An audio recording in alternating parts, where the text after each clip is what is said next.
All right, hey, welcome to lesson 08 of the MS202 ROTC curriculum. This is on OPORD 2. This is the second part of your OPORD lessons. If you have not watched lesson 7, diving into just what an op order is, the different types of orders, and the purpose and characteristics of the op order, you probably want to go back and watch that first so that this one makes more sense. My name is Captain Silverbeatty, and I'm going to be leading you through this lesson. So first off, our lesson objectives for this particular one, pretty short, pretty quick to the point. We're just going to identify and characterize the 5 paragraphs of an op-ord, so we'll dive a little bit deeper.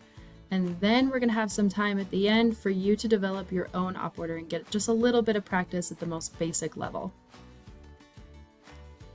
So as we know, the op-order has 5 paragraphs, right? And if you watched the last lesson, you understand that that's situation, mission, execution, sustainment, and command and signal.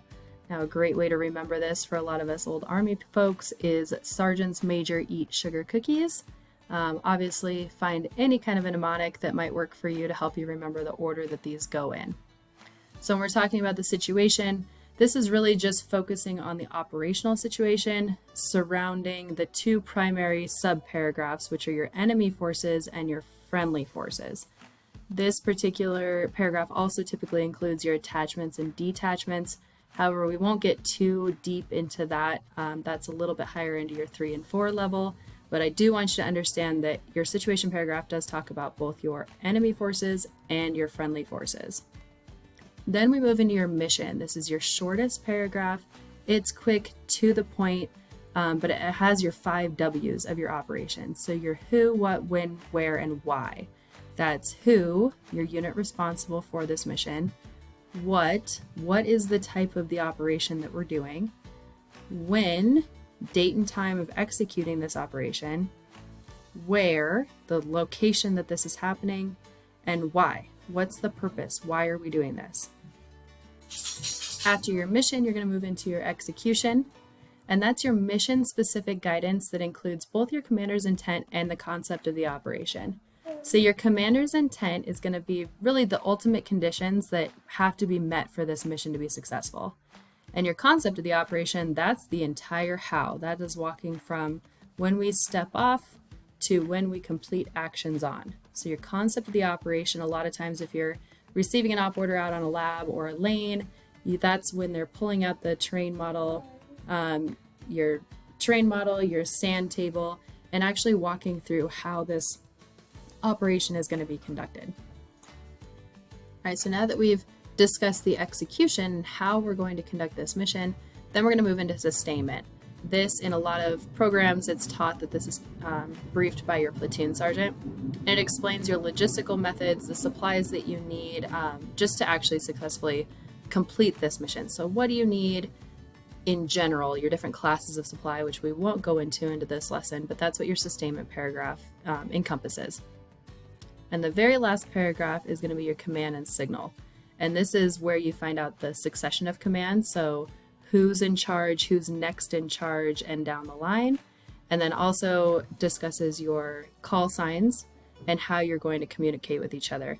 You'll usually see that as like your PACE plan. So primary, alternate, contingency, and emergency communication ways, and your different call signs. So how are you going to talk to each other on your radios, if you have radios, for instance? What are the different, nicknames that you have for each other? And it's important to understand that because we don't use actual names over radio communications. We always use our call signs. So those are your 5 paragraphs in a nutshell. Now, in a real op order, real life, real Army, there is a lot of information in all of these different paragraphs. What you'll see in ROTC is exactly what you see there on the screen.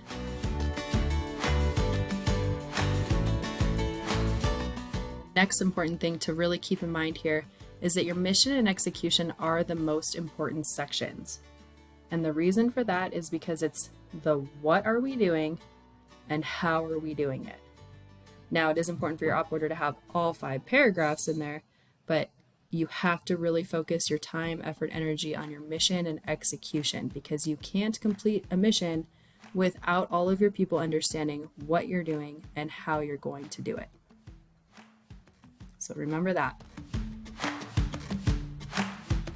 Now, if you've seen any of my lessons before, you know that I like to break things down just a little bit more simply. We have your 5 paragraphs there on the left: situation, mission, execution, sustainment, command, and signal. And then on the right, it's really just what question does that paragraph need to answer. Your situation needs to answer what's going on, what's happening around us, what's the environment that we're in. Your mission is what are we doing? What have we been tasked out to do? Execution is very simple. How are we going to do it? And that's also where you're going to specify the tasks to individual people. So how are we going to do it? We're going to do it in this way, with this route, this movement, and these people are going to conduct these tasks. That's how we are going to accomplish this mission. Your sustainment, I like to say it's how we get supply. What supplies do we need? Your sustainment paragraph should just encompass everything that you actually need for supply. There's more information that goes into a sustainment paragraph, but that's a little more in-depth than we need to talk about in this one. And then your command and signal, who's in charge? If that person gets taken out of the fight, who's next in charge? And then the other question, as we just discussed, is how do we get a hold of each other and what do we call each other? But as long as your 5 paragraphs answer those 5 questions on the right, you're good to go. All right, so let's dive just a little bit deeper into those subparagraphs of your op order. So first thing that we'll talk about, enemy and friendly forces, right? That's found in your situation paragraph. It's really just discussing the disposition and array of both sides, right? So how strong are they? What's their current, are they aggressive? Are they just hanging out? How are they acting? What's their disposition? How big are they? What capabilities do they have? I have a couple examples there. Feel free to pause the video. You can read through those. This is based on a very simple op order talking about a fitness plan. So not tactical, it's more physical, but it does kind of bring together, or at least connect the dots for you a little bit on how this can be utilized on both sides. Then we talk about attachments and detachments. This is, again, we don't want to get too much into the weeds of this. This is, again, in your situation paragraph. It is just making sure that you understand who's attached to you or who's detached. The reason this is important is so that you understand what your support is, right? Your troops available, your people available, if you have attachments to you. The vast majority of ROTC OPORDs that I have read, written, received myself always say attachments, detachments, none. But this is something to think about for future operational and OPORDs that you might receive. Apologies, I'm having a hard time talking today. Now, commander's intent. This, as you saw, is found in your execution paragraph. This is the one thing that's in addition to what you expect to see on a terrain model, sand table, your explanation of how you're going to do things. Why it's so important for this part is you're doing the how, but are you meeting the intent of the commander? So when it says the ultimate conditions that must be met for success, you have to plan your operation around meeting that intent. So that's usually a fairly short paragraph, sometimes maybe just a little bit longer. There again, you see an example of a commander's intent that's based off of an OPORD for a physical training event. So you can pause again to read through that if you'd like, to help you connect the dots to something outside of a tactical environment. And then next we have your concept of the operation. This is the meat and potatoes, if you will, of your op order. This is in your execution paragraph, and it is the over-encompassing how of executing your operation. So how are you going to complete this? You'll start off by explaining something like that example down below, and then you'll move typically towards walking everybody through your terrain model, sand table, map overlay, whatever you're utilizing to help everybody visualize what the concept is. But the overarching concept of the operation can get pretty detailed. At the MS2 level, I just want you to think about it's explaining the how. How are you going to conduct this mission? Who's going to be where? Who is doing what tasks? So walking through so that everybody understands their role in this operation.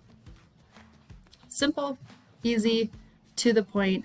Again, you got to understand there are so many subparagraphs within an op order that are not something you need to know now. Let's just start with the foundations. the basics, help you understand what a basic OPORD looks like. And with that, we're going to go ahead and practice just a little bit.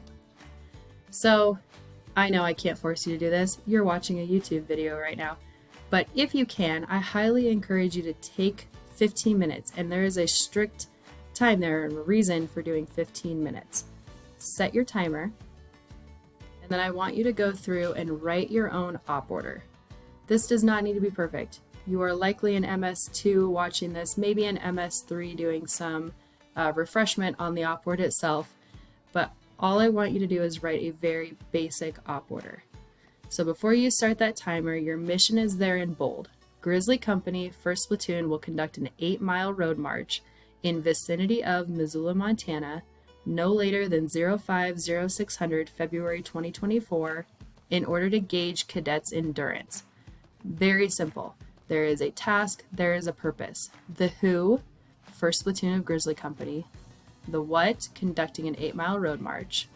The where, in vicinity of Missoula, Montana. When, no later than 05-0600 February 2024. And the why, to gauge cadets' endurance.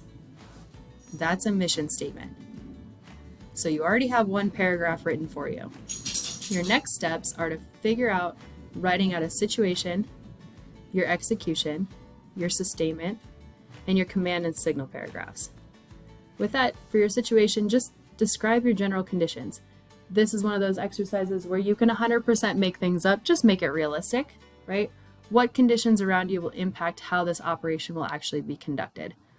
I am teaching this from the University of Montana. It is currently February as I'm recording this, and it is snowy and it is cold. So I would likely want to describe those conditions in my situation paragraph to make sure everybody understands what we're working with here. Your execution, it's just important that you provide enough guidance to everybody involved. So how you're going to conduct it. This is where you would pick your start point, your end point, how you're going to move there. Do you have a turnaround point? Do you have a turnaround time? All of that would be put into the execution. How are you going to conduct this road march? Sustainment. I want you to think about how you're going to actually support this logistically. What resources do you need to make this happen? How will they actually be provided to you? And then your command and signal. How and where can you and others be reached? What call signs are you going to use? How will you talk to each other? And the last thing I want you to think about is those 5 additional sections that we just went through with your enemy and friendly forces, attachments, detachments, your commander's intent, which if you are giving this, consider yourself the commander. What is your intent for this? What conditions have to be met for success? And then your concept of the operation. So you're already doing that with your execution, but really think through, if you go back to that slide or rewind this video a little bit, what does the concept of the operation need to entail? So set your timer for 15 minutes, grab that piece of paper or open a tab in Google Docs, open up a Word document, and just get to typing. Go ahead and pause this video and then come back after 15 minutes.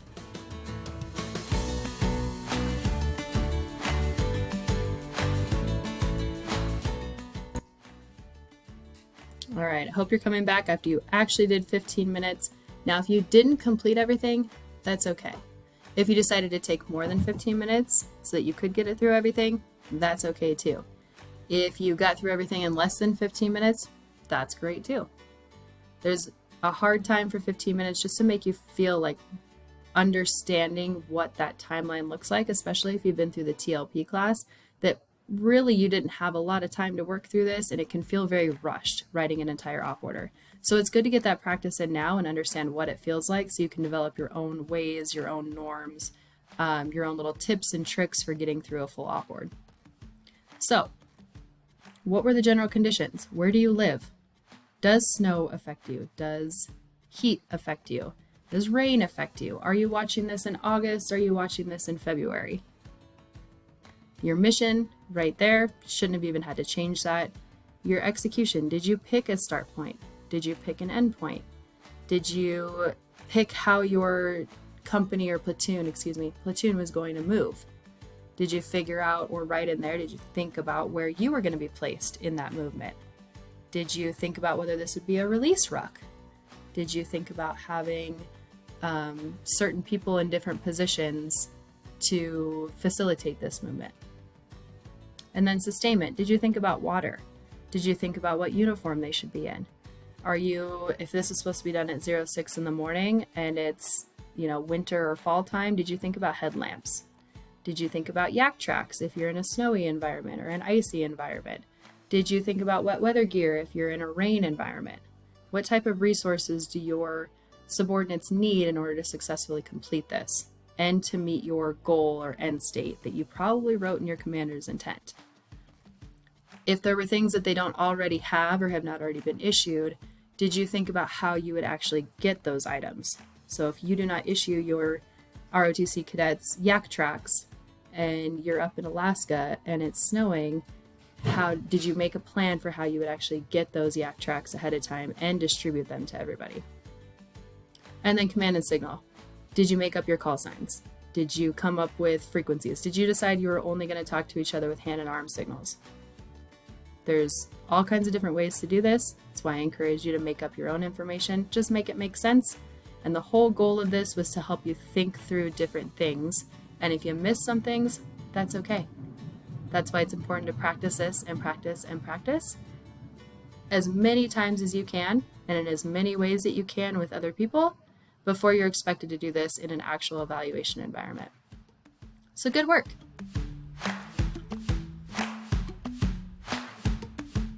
And that's it. That is OPORD 2. So in closing, we reviewed we identified and characterized the 5 different paragraphs, right? Situation, mission, execution, sustainment, and command and signal. And then hopefully you did not just skip right through that pause break and you actually developed an OPORD. I heavily encourage, if you did choose to just skip through or you were just trying to familiarize yourself, I still encourage you to take the time to write your own OPORDers, get with an MS3, MS4, have them give you a mission, get as much practice in as you possibly can, because it is kind of an art. Writing an OPORD is not something that comes naturally to most people. There is practice involved with it to really get yourself comfortable with it, and the more confident you are with writing and developing OPORDers, the more credibility you're going to have, the more buy-in you're going to get from your subordinates, and ultimately the more successful your lanes and future missions are going to be. So as always, if you have any questions, I highly recommend that you reach out to an MS3, MS4, ask those questions. They are going to be your subject matter experts. If you can't get that, obviously, of course, also reach out to your ROTC instructors. And if you still can't get your questions answered, or you're just watching this for fun, you're crazy. But if you are just watching it for fun, you have questions, always you can reach out to me at silver.beatty@mso.umt.edu. And I will do my best to answer this for you. Thank you.